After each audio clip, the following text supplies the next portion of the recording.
And welcome back to our little corner of the world, everybody. I'm still Philip Crum, co-founder of AMP, and that would be Kathleen Mills, licensed professional counselor, supervisor, and also founder of AMP. You know why I don't put all your LPC-S stuff in your name there? Because Because it doesn't really matter. it doesn't fit. That's why. It doesn't It fit. doesn't really matter. I left off off each one of our founders because I needed an extra letter to get Yeah. AMP in there. So there we go. All right. FTC versus WPATH. FTC in 4 states versus WPATH case is the order of the day.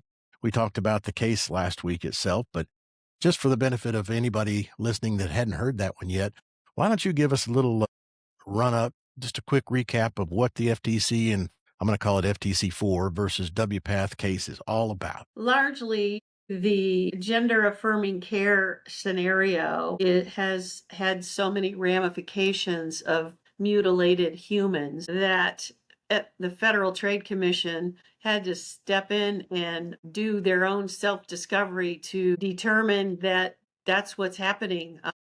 There's a lot of mutilation happening as a result of the standard of care 8 that's been proposed and rammed down everybody's throats in terms of how to change a boy to a girl, even though they're still a boy. It's just so confusing, but it's all about WPATH's power in various professions, insurance companies, counselors, legacy associations, the whole gamut on how to make a lot of money at human peril, including their families. And WPATH determined in their lawsuit, which is 123 pages long, they ignored the real science. They determined that their whole gender affirming care, standard of care 8, was a complete sham and weak at best. They emotionally blackmailed parents. Would you rather have a dead son and alive instead of just a live son instead of a dead daughter? Stuff like that, where that is heart-wrenching right there, where parents can't get through that. And there were a myriad of other deceptive practices in the standard of care 8 that the Federal Trade Commission has absolutely done their homework and then some to draft this 123-page lawsuit. And it does include 4 states that have ample evidence that nefarious practices on humans were being done. And I'm not going to sugarcoat this. So much to the point where if counselors were questioning the standard of care 8, we were accused of not supporting the emperor that had no clothes. And we were being vilified, threatened, and blacklisted from the legacy associations and their minions who thought this would be a great idea for little kids. So here we are. Here we are. And you said it just a minute ago. The key phrase here, if you were to ask me, Philip, if you had to sum this up in 3 words, go ahead and ask me. If you were to sum this up in 3 words, Philip, what would those 3 words be? Deceptive trade practices. Yes. Which is why the FTC, Federal Trade Commission, and not the FDA, Food and Drug Administration, is pursuing this case. WPATH is they're already doing it. WPATH is making this all about free speech. And the case is not about free speech. It's about deceptive trade practices. And I'm going to say that about 10 times during the course of this time together this morning. Well, remember, sir, free speech, you can say anything you want. Now, if the conduct becomes harmful as a result of the free speech, that's where we're at. Absolutely. Absolutely. Good it's not point. A free speech. Right. And nowhere in the case is the FTC claiming that you can't say something. They're claiming that you can't say something that's based on deceptive information for the pursuit of profit and so forth. So it's a trade issue, not free speech. All right. In doing my... Yeah, I just realized too, for the audience that's listening, the entities that all bought into the standard of care 8 that was manufactured by weak at best and also consensus, not research-based, not evidence-based, but consensus, were the insurance companies, academia, the legacy associations. It's a mass delusional psychosis at best with this whole thing. Well, in doing research for this morning, there were so many references to this motion and that motion in this case and that case that made my head spin. So I had to put myself a timeline together just to get it straight. So I want to share that with you and everybody else. There's 6 points on this timeline. I'm going to go through them fairly quickly, but it's important for understanding the rest of the conversation. Back in January of 26 this year, the FTC issued something called a CID, a Civil Investigative Demand, to WPATH for internal documents. Hey, we want to see your emails, your this documents, that document, so forth. They were requesting internal documents. Obviously, they're putting something together, and the route they chose to go back in January was a CID. That's not a lawsuit. It's a paper-based request for information. Apparently, it has some weight because WPATH didn't simply ignore it. They went to court. That's number 2 on my list. They went to a D.C. court. Now, remember, they're in Illinois. They went to a D.C. court where Judge Boasberg, or Boasberg, I don't know how he says it, Boasberg. Remember him? He'd been coming up a lot in the last couple of years. He's very anti-Trump and did everything he could back when all that lawfare stuff was going on. But they took this to his court, and he told the FTC, no, you can't do that. That WPATH's case, their argument, was likely to succeed in court. Therefore, there's no point in going forward. It's kind of like a summary judgment in a civil suit. So WPATH won that little round. All right. But the FTC established, hey, we tried to play nice and do this like big boys and girls and not go to court and make a project out of this. We simply asked you for documents and you had to take it to court. So that was the first 2 points. Fast forward to June, I think it was June 14th, but the FTC just, okay, if you don't want to play that way, we're going to have to take a different tack. The FTC filed a claim. That's the suit we're talking about, FTC4 versus WPATH, which is clearly about deceptive trade practices. In the same month of June, number 4, WPATH requested a TRO, temporary restraining order. They went back to their old buddy Boasberg, and this time he told them, this is point number 5, he told WPATH no. Now, wait a minute. Why would their buddy tell them no? He said that defending the Texas suit would not cause irreparable harm to WPATH. So he either thinks they have a strong enough case to win, and that would embarrass the Trump administration, or he's facing enough behind-the-scenes pressure, whatever that is, that he couldn't cover himself and give WPATH what they wanted. So he's protecting himself as well, I'm sure. So those are the 5 points. The 6th one, on July 28th, the FTC, those are the 5 that matter. The FTC filed their own motion to dismiss the WPATH versus FTC case, which is not the same thing as the FTC versus WPATH case that we're talking about now. It's a motion to dismiss the WPATH versus FTC case, which originated back in early 26 when the FTC issued its CID. Remember back in January and February when they went to court with Boasberg. They're just cleaning house with point number 6. So the things to remember are points 3, 4, and 5 here. FTC filed a claim. WPATH requested a TRO. Their friend, Judge Boasberg, said, nah, we got to go to court here. You guys haven't given me enough information to be able to give you what you want. So this has got to go to court, and I think you can win it. Go ahead. Please remember the TRO stands for temporary restraining order. It's temporary. So this was just usually a stall tactic. Hey, we want a little bit of relief. It's going to go through. The temporary restraining order is just buying somebody's time with what's actually going to probably happen. Delaying the inevitable. So let's talk about WPATH's response. When the FTC filed this case, normally, the marketing department's got to respond somehow. This is not a legal proceeding that we're about to go through. This is something they published on their website. Link in the show notes. I'd suggest you hit pause right now, go download it, and follow along with us, because this is an exercise in smoke. Lots of smoke. I cleaned that up for you, too. We want to make our side look innocent in nature. Yeah. Well, there's another word for smoke. Starts with a B, but it's a family show. Yes. Okay. In the second paragraph, there are one-page press releases, really fairly short, but it says this is the second time this year the Trump administration has abused the authority of its agencies. That's an accusation there. Abused the authority. That's their opinion. To interfere with Americans' rights to seek and obtain health care. They're making the public case statement here that what the FTC is doing is trying to stop you from getting health care. They're not doing that at all. What they're doing is defending the public against demonstrably false claims. Demonstrably meaning FTC has stacks and stacks of paperwork from WPATH, they've managed to acquire some of this stuff anyway, and they've mountains of it. And discovery will only make it worse for WPATH.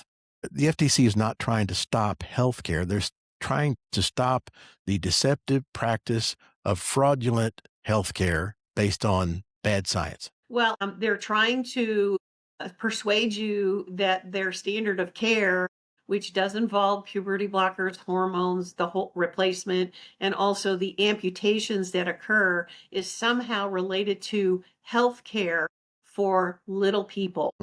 Amputating people's body parts before the age of 18 is considered health care in this letter. Let that help you. The first attempt, the FTC's improper requests, there was nothing illegal about it or improper, but that's their opinion again. The improper request to WPATH for protected information. Don't you think they hadn't picked their words carefully here? Protected information was struck down by a federal judge. When you think of protected information, what do you think of, Ms. Mills? Well, I think of HIPAA, and of course, the counselors are going to be outraged if they word it like this, because it's like, oh my gosh, they're, violating HIPAA. Well, no, not in a deceptive trade practices suit. Exactly. So WPATH is coming from the idea of, okay, we're going to be emotionally gaslit one more time by suggesting that the Federal Trade Commission is somehow doing improprieties on patient health identifier records. Right. There are no patient records being requested because WPATH is not a medical entity. Their membership is, but they don't perform medical services at WPATH. Precisely. If I was to walk next door to the business that's next door, the pizza parlor, and request information about their business operations and internal communications, how is that protected information with a medical bent to it? It's not. It's not. And that's all that's happening here. FTC is asking a mid-sized private operation that they suspect of deceptive trade practices to fork over internal communications so that they can either prove or disprove their case. Yes. But let's make it sound like we're asking for HIPAA information here. Yes. Next paragraph says the U.S. Federal Trade Commission is not a medical provider. Well, what the heck does that have to do with anything? It doesn't. It doesn't. No, it doesn't. It's trying to annihilate the U.S. Federal Trade Commission, who does other things in the medical field. Yeah, they're trying to invalidate them. Invalidate them because they're not the Food and Drug Administration. A medical provider. This action is an established regulation of commerce and has, quote, no place interfering with the process of individualized medical decision-making. Yes and no. They can't get in between a doctor and their patient. What they can do is regulate deceptive trade practices. Are we noticing a pattern here? Well, they responded in a way that it was trying to disconnect people from the 10 items in the lawsuit that Federal Trade Commission has said this is in fact deceptive practices, and they did the 10. They're trying to abscond from you looking at that one more time by suggesting it's something else. We went over those 10 bullet point items last week, so reference last week's part 1, and we'll go over those again. The FTC also does not have any jurisdiction over WPATH and its non-commercial speech. Well, that's true to the degree they don't break the law. This has got shades of Child Salazar in it. The whole idea that you can believe and say anything you want to as an individual or a business until you break the law, and then it becomes a governable action. And that's what the FTC's position is, that, yeah, you can say anything you want to, but if it's based on bad science, false science, or you willfully ignored that science and did it anyway for the pursuit of profit at the expense of Joe Citizen, now the FTC has a problem with your deceptive trade practices, not your ability to be a medical information provider. Just tell the truth and you got no problem. Well, this whole thing has never been about being medically based. Right. And exactly. That's evidenced in the materials that the FTC has laying on their desk right now. They wouldn't bring the suit if they couldn't already. Well, it's in the lawsuit. 123 pages worth of bullet points for you to understand that this is not free speech. This was an act of conduct and standard of care that went horribly wrong. On purpose. By design. Yeah. All right. In previously ruling against the FTC, we just discussed that, A federal district court, Boasberg, has already found WPATH is in a strong position. This is WPATH saying this. Is in a strong position to prove that the FTC is acting out of pure retaliation as part of the federal government's relentless and targeted campaign. The marketing department wrote this. All right. In previously ruling against the FTC, a federal district court has already found WPATH in a strong position to prove that the FTC is acting out of pure retaliation, blah, blah, blah, to undermine gender affirming care. Well, they're only seeking to undermine it because they have proof that it's based on bad junk science. And it doesn't really help the wellness of anyone after those procedures are done. It doesn't make anybody well. Now, it might reduce suicide, but we know that that's a ruse too. So you have to go through all the mutilation to decrease somebody's suicidality, knowing that it's irreversible. And what you're doing is referencing the 10 points again Yes. that the FT is claiming. All of WPATH's claims are based on hot air, and they ignored the proof and so forth. They're claiming that FTC is looking to undermine gender-affirming care, yes, because of the bad foundation it's centered on, and they're doing that by attacking WPATH's First Amendment rights. Free speech. Yeah, no, nobody's attacking your First Amendment rights. Again, you can believe and say whatever you want to in the pursuit of a dollar unless you break the law and start hurting people. Then the FTC has an interest in your deceptive trade practices. And realize the standard of care 8 is the action, the conduct. It becomes conduct in the standard of care 8. It is no longer free speech anymore. So they bypass the fact that their standard of care includes mutilation and more with no evidence to support that this is even sane. Valid, yeah, to undermine gender-affirming care by attacking First Amendment rights and the independence of professional medical organizations. That FTC is attacking them. Because how dare you? Their right to exist. How dare you attack my medical prowess?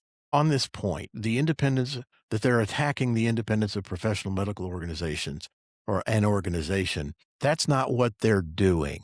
They're attacking, FTC is attacking the bad information that underlies this whole thing. Now, I was thinking about this and, me and my analogies.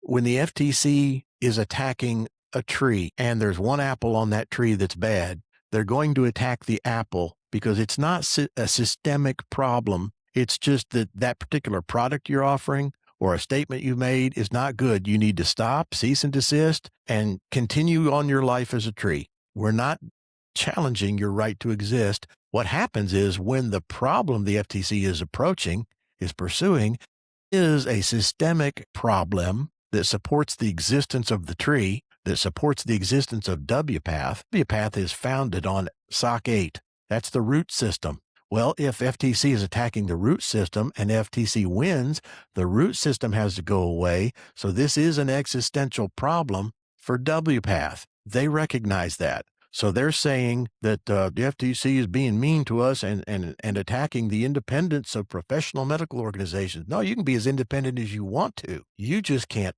hurt people. Well, please realize that they're not independent. Please realize that in the top 10, they were really manipulating insurance companies. They were manipulating academia. They were manipulating and training counselors, psychiatrists, psychologists. Associations were playing by SOC 8. There were many, many entities that were involved in this money-making scheme. So to suggest, Philip, that WPATH is this innocent in nature, independent, just all by myself, please realize that it's not true. Nope. Because of their deceptive practices was to involve other entities that could help them make a mass amount of money for them and the providers that supported this thing. Well, the last two paragraphs are both short, but they are juicy. And they're both going to rile you up pretty good. It said, for more than 50 years. Now, right there, stop. WPATH has a 50-year history or more. Yes. Most people don't know that. Nope. This started back in the 60s by a guy. It was a clinic. I can't remember the doctor's name at Johns Hopkins. And he had a clinic, a normal doing good work clinic, which was hijacked by Dr. John Money, the father of all perverts. Yep. And the morph that happened from him onward has turned it into what it is now. Right. That was WPATH's origin. So for more than 50 years, WPATH has been committed to developing guidelines. All right, that's fair enough. Informed by established scientific standards. Well, the FTC says they've got a stack of papers fill up a copy box that prove otherwise. And they got those papers from WPATH Internal Communications proving otherwise. So informed by established scientific standards is a load of hot air. Expert consensus. Now that's true. Expert consensus. Well, according to, define it. According to the FTC, what's it called? There's a name for this. The Delphi method. Remember last week we didn't know what that was? Well, I looked it up. I used my superior Googling skills.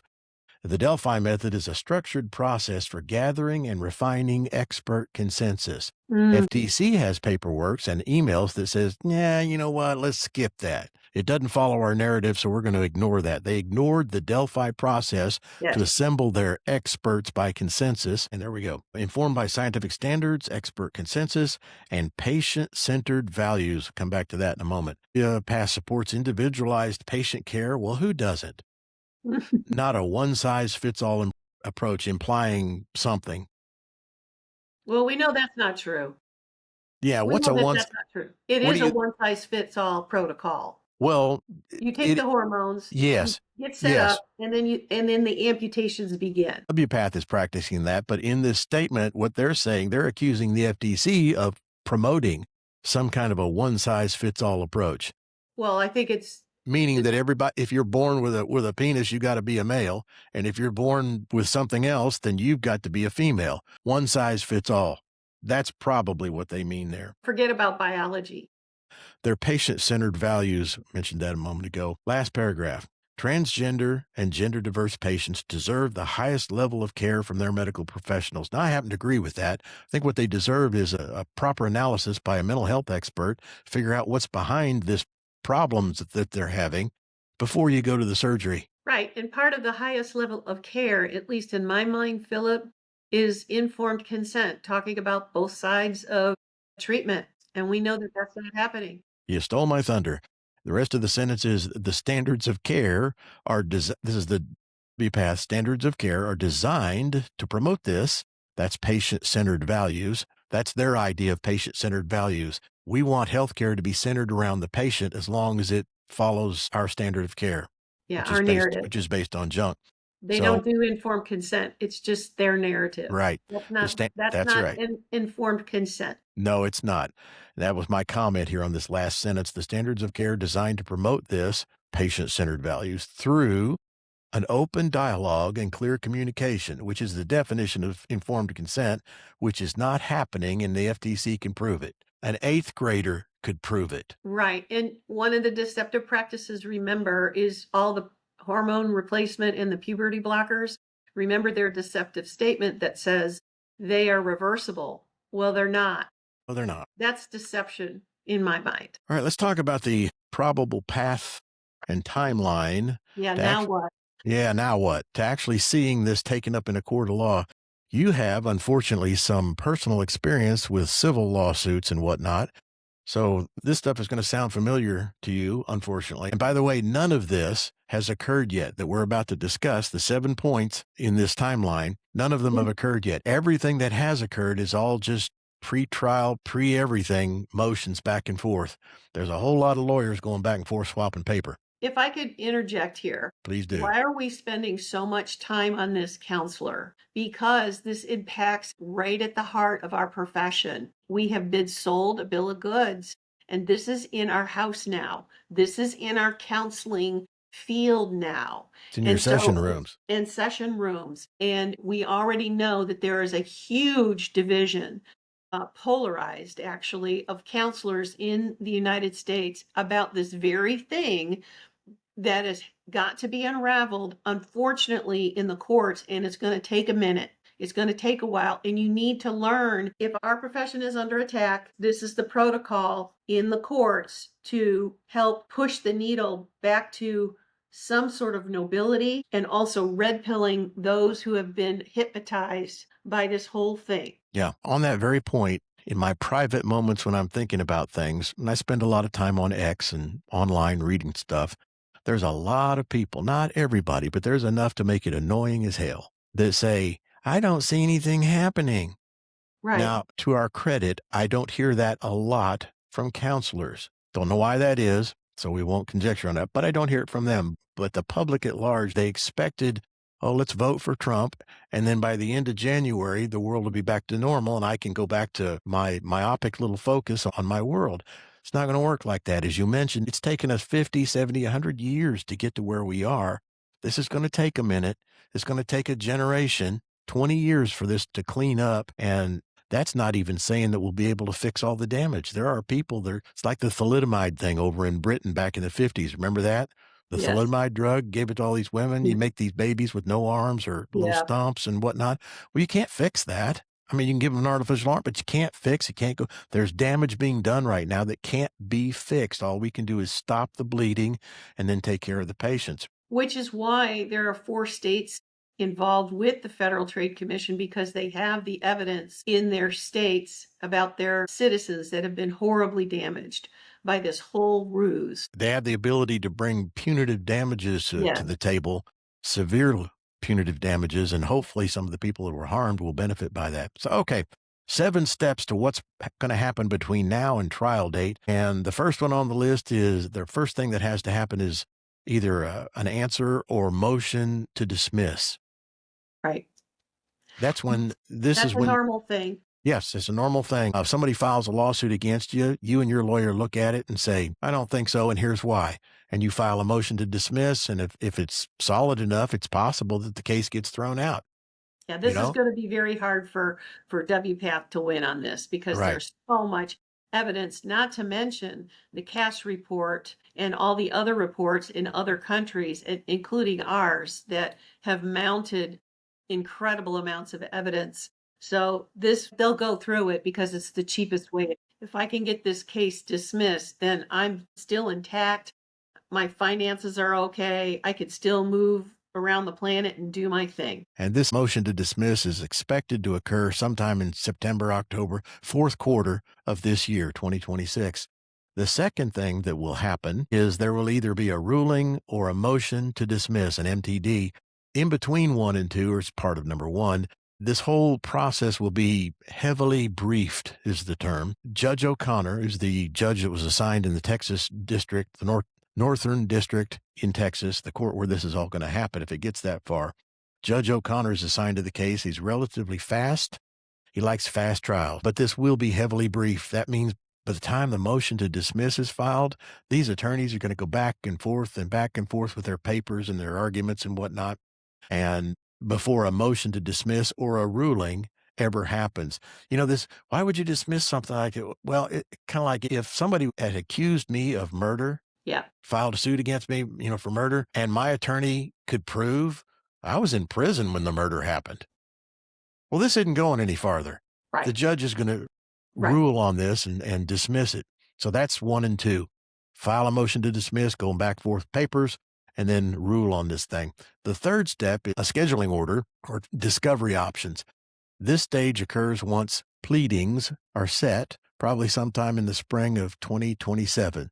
So the second half of next year. A pleading is you know what a pleading is? You do? Or sort of kind of, how about I give you a definition? Since I looked it up, a pleading is a formal written document filed with a court that sets out a party's claims, defenses, or responses in a civil suit. So all these briefings are going to go back and forth. Then once everybody has shot their best shot with arguments and the judge says, nah, that's not going to fly, or yeah, we'll take that, or you're correct about that, then you can boil this all down to a final set of papers, Yes. pleadings, that the court accepts. And that's step 3. And these pleadings are obviously at the very beginning of a civil suit. They define the scope of the lawsuit, establish factual legal framework that discovery motions and ultimately trial will address. So 1, 2, and 3 that we just went over are largely about making sure both parties are on the same sheet of music before the choir ever starts singing. And I will say these first 3 are very laborious in nature and are filled with things that you never thought needed to occur in those first 3 items. It's largely a lot of money being paid to attorneys to do this. So WPATH is fixing to Right. spend quite a lot of money doing these first three. Which is one of the arguments we'll touch on in a little while for a possible settlement, which the FTC is not going to want to do. But if everybody involved in WPATH sphere that's having to pay for this, insurance companies and their accountant up the hall and so forth, they're going to start screaming, we need to settle this because this is draining us dry. All right. Number 4 in the process would be fact discovery. That's not fun. However, would you know, this is the document accumulation phase. The FTC already has enough documents to win this, or they wouldn't have brought the case. So not only do they have the evidence, this is the part where it has to be organized in such a way to deliver to the court. So this is another set of papers in the paper trail. It's not what they already have. They have to put it in the Right. actual fact discovery, Court accepted set of mode. papers. The irony here is that this is all the FTC was asking for in January. Yep. Give us the papers that we need. They wouldn't do it. So let's go to court. And step number 4 in the process is give me the papers we were asking for back in January. Well, here's the deal about that. The reason why WPATH did what they did in January, they did the right thing by pushing that off because they were banking on the fact that, first of all, it was going to be, but this is a we're going to buy our time because we're going to end up having to do that. So why don't we just push this off? This is just a stall tactic. It is very much a stall tactic. Might be a little schoolyard bully in there, if I can get you to back down. Well, it's bravado. But they're not, right? but they're not going. That's right. Well, this fact discovery is going to be expected to take most of 2027, maybe into mid 2028. This is going a long, hard haul. Yeah. Right. If the FTC has an airtight case right now after step 4, this discovery process, baby. Well, it's going to keep moving. Time to update your resume if you happen to work at WPATH. Yeah. Step 5 is the expert. This is fun. Expert discovery and Daubert motions. And yes, I looked up Daubert motions. This is the accumulation of experts that you want on your side and their testimony. Ask me what a Daubert motion is. What is a Daubert motion? Thank you for asking. A Daubert motion is a request asking a court to exclude or limit an expert's witness testimony because it does not meet the reliability and relevance standards. Or I don't like what your guy's going to say because it doesn't work with my narrative. So here's my motion to get him dismissed and out of here. That's what a Daubert motion is. And most of this expert discovery, uncovering the experts that you want to use, is going to take place late 2027 to mid 2028. Some of this stuff obviously happens in when you get sentenced to prison for 3 different things, run concurrently.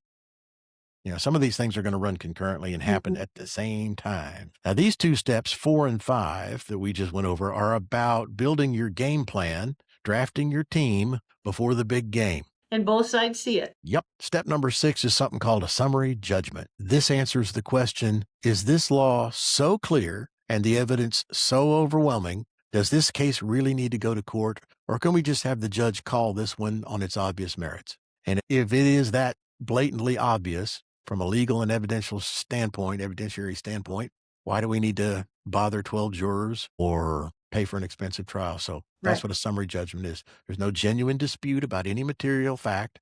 And based on those undisputed facts, they are entitled to win the plaintiff as a matter of law. So that will be interesting, but it's also not likely to happen, I wouldn't think, because the FTC, this is this is a big case. They want this one in the spotlight and they don't want it to go away. And it's really interesting that you say that because nobody that I know, Legacy Association or anybody else, is talking about this case. So what is that? Back to the point you made. Yes, and back to the point you made on this. Why are we talking about this stuff? Because some of it's dry, some it's not fun. But you know what? You got to know what's going on. There are 1,000,001 podcasts out there by good mental health counselors and therapists who know what they're doing, and they talk about what they know, as they should, what's going on in the session room, why things are going awry, why things are off the rails, how are we going to fix that? And that's a wonderful thing, and I hope they keep doing it. But nobody that we know of is talking about this stuff that answers the question, I don't see anything happening, what's going on? And that's what we're trying to do, is answer that and keep people who want to know this stuff informed. So Well, I do think this is at the heart of our profession, which nobody understands that this really is. I Hmm. mean, if you think about it, at least when I think about it, you're looking at a whole, I don't know, at least 10 years of indoctrination about how gender affirming care is helpful to all involved. Well, this is really the heart of what our profession and why it's so divided. So you really need to, and then you need to learn about this because it's going to impact our profession quite mightily. Also, the thing, When this house of card falls, it's not just one little thing over there and back to no, businesses, back to socialist no, warrior business as usual. no. No, this is Academia is going to have to change their whole tune. And so are the legacy associations who aren't talking about this either because they're in the tank with them. mhm. Their position is like, we need to just back off and talk about the counseling compact, or we need to talk about how to up your rates, whatever it is. And we're not going to touch this because they are complicit. In other words, They built let's their change the own. subject. Let's change the subjects. And also the second point too, Philip, Mhm. is I don't think therapists really understand the brevity of what a civil lawsuit entails. Now, I know you might think I'm crazy when I say this, which I'm fine, is don't cash in your luck and tell me that you don't think you'll ever be sued in a civil lawsuit. Did you ever think that? Yeah, for sure.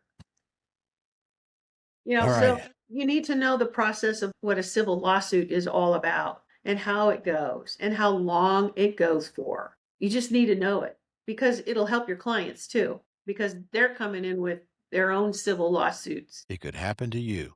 It could Happen happen to to you. happen to me. Happen to you. All right. If this case survives the summary judgment stage, which it is likely to do, then there will be a trial. And the FTC typically prefers a bench trial, but a jury trial is also possible and available, especially on some of the state claims. Right. So it'll likely be a bench trial. In other words, what was his name? Judge O'Connor will be the guy determining the final outcome on this, Right. more than likely. And that's not slated to probably happen, any of this, the trial, until late 2028 and well into 2029.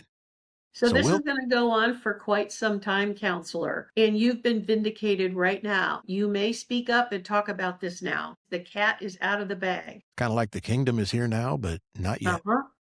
All right, the bottom line here is there's no courtroom trial coming in 2026. There's no chance of that. Between 2026 and the court date in 28, 29 is all of this paper swapping and discovery and whatnot. It's kind of like the Texas legislature and every other legislature meet every 2 years for 3 months. You think, well, heck, why can't you meet longer than that? Well, the 18, 21 months in between 3 month sessions is Right. where all the work gets done, all the Right. accumulation, all the backroom deal making and whatnot. The session when they actually meet's just when everybody votes on things. They argue a little bit, make it look good, but all the real work got done in the 18, 20 months prior to the legislative session or prior to the trial, as it were in this Mhm. case. So that's the bottom line on this. This is a classic slow burn, high stakes FTC enforcement action. This is not the first time it's not their first rodeo. The real action is in the next 12 to 18 months. It'll be the motion practice discovery wars, not in the actual jury box or bench trial, as I just said. All right. That makes sense to you? Sure does. Okay. Let's us talk a little bit about what's the likelihood, the probability, anything's possible, but what are the probabilities that this case will settle before it ever sees a courtroom? And I'm saying it's not likely at all Nope. for 7 reasons. Want to hear number 1? Sure. It's not likely at all based on the FTC's institutional posture or their current game face. This is a high priority big gun case under the FTC leadership, Chairman Ferguson. The FTC almost never settles health claim cases that go to the core of an industry's legitimacy. That's why I was talking about my tree analogy a little while ago. The FTC almost never settles health claim cases that go to the core, the root system, not the little random apple that slap your hand, cease and desist, don't do that anymore, carry on with your business. This is the root system, and they're not going to settle health claim cases that go to the core of an industry's legitimacy unless the defendant completely capitulates. Yeah. Please remember that insurance companies were in on this. Surgeons were in on this. Counselors were in on this. Veritas Association was in on this. There were multiple levels of involvement. So this is not likely on FTC's part to just look at WPATH. This Right. is very systemic, as you said, Philip. And what we're going to talk about again in part 3 is the downstream domino effect. If this house of cards that is WPATH and their SOC 8 folds like a cheap tent, what's that going to do to everybody else that bought into SOC 8? We'll do that in part 3. Join us for that. Mhm. All right. Settlement is not likely based on the nature of the relief sought. Right. What the Especially with the involvement of the 4 states. What the FTC wants out of this is a permanent injunction, destroy the root system, the bad root system, that would effectively destroy SOC 8 as a usable document, plus possibly consumer redress. Those people that got hurt get something out of this, and something called disgorgement. You know what that means? Go ahead. I'll make a lawyer out of you yet. It means that you got to give back all the money, all your ill-gotten gains that you made from this process from day one. Think about that. Do you think they got that laying around in their savings account? No. You don't think their insurance agent's going to pony it up either, or insurance company. This is existential for WPATH. Not many trees survive without their root system. Partial settlements are rare when the plaintiff wants the entire standard declared deceptive. Let's do that again. Partial settlements, now let's go out in the hallway and make a deal at the water cooler, are rare when the plaintiff, when the FTC in this case, wants the entire standard declared deceptive. We're not talking about just that one bad apple over there. The whole damn tree is rotten. They're not going to settle. Settlement is not likely at all based on the strength of the factual record. This is number 3. The factual record. What does that mean? The complaint is unusually document heavy. This one is, which means internal emails, grade suppressions, Delphi bypasses. Remember, that's the structured process for gathering and refining expert consensus. Well, they just bypassed all that. Yeah, the outcome there didn't work, so let's just ignore it. Kind of like the CAS report. They didn't like what was in the CAS report, so just ignore it.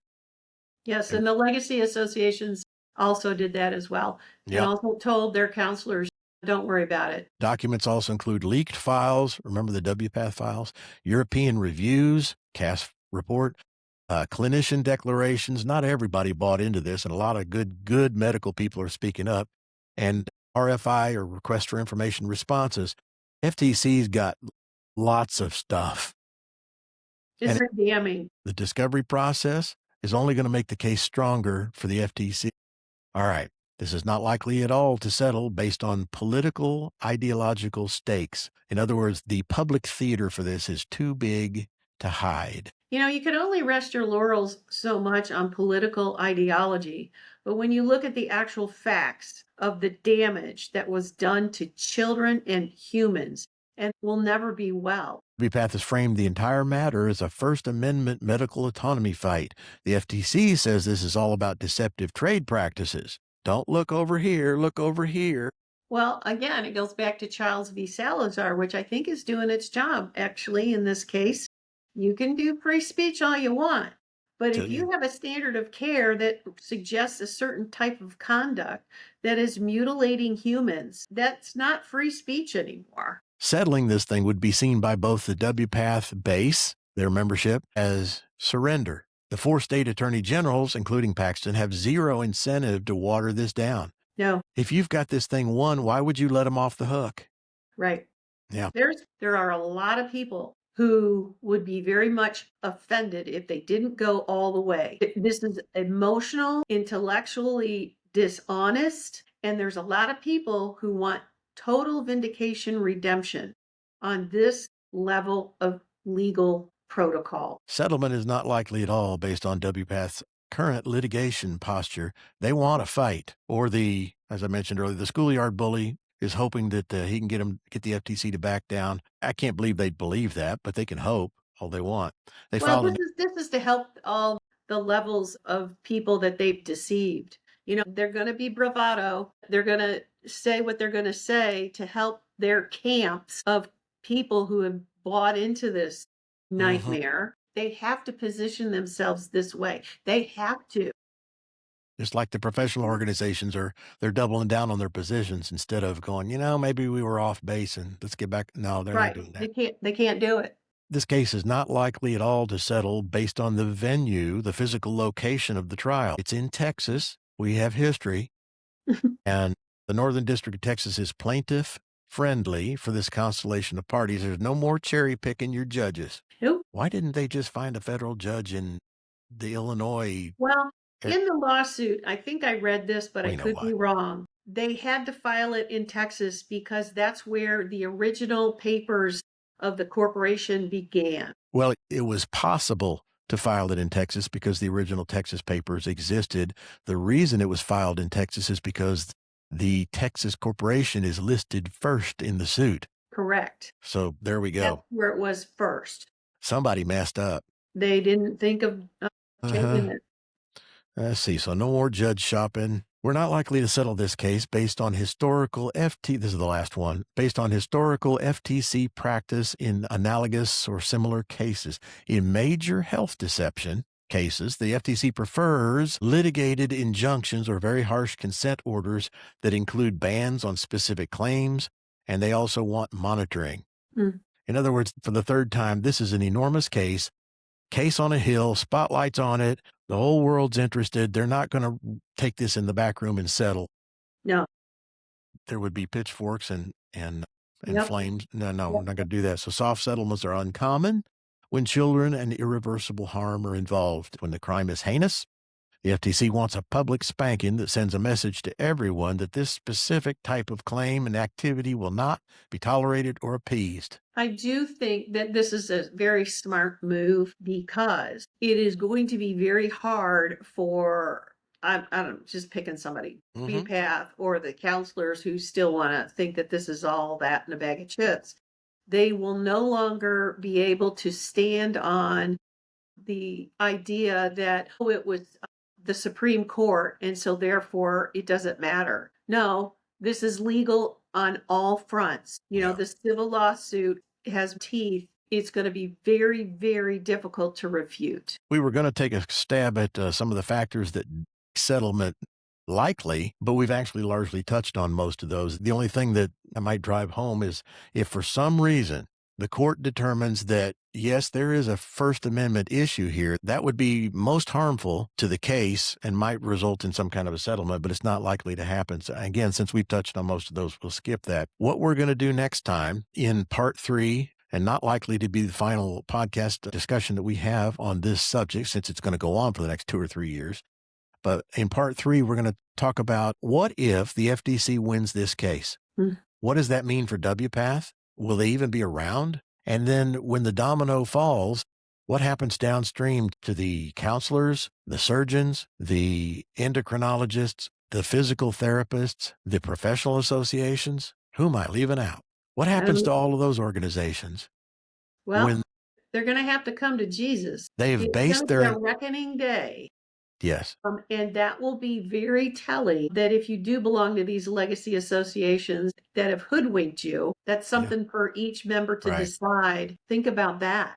And if the downstream impact point is not clear, those downstream entities that have based their entire operation or a big chunk of a piece of their operation on the standard of care put out by WPATH, when that standard of care is removed and that thing you've been pointing to and saying, but they said, when that's gone, now what do you do? And that's what we're going to talk about. Final words, and then we're all done, Ms. Mills. Anything you want to add? I really want you to be paying attention to this lawsuit. This is at the heart of our profession, whether you like it or not. This is really going to tell a lot about where our profession is going. And a large majority of our profession have been hoodwinked into things, standards of care. And I'm not talking just about WPATH. I'm talking about other things too. It's okay to question things now.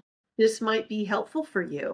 I mean, we have been spoon-fed various truths about our profession and staying neck up. Well, I'm not so sure that all of that information that we've been spoon-fed and led to believe is true is actually In as your best solid as interest. we might think.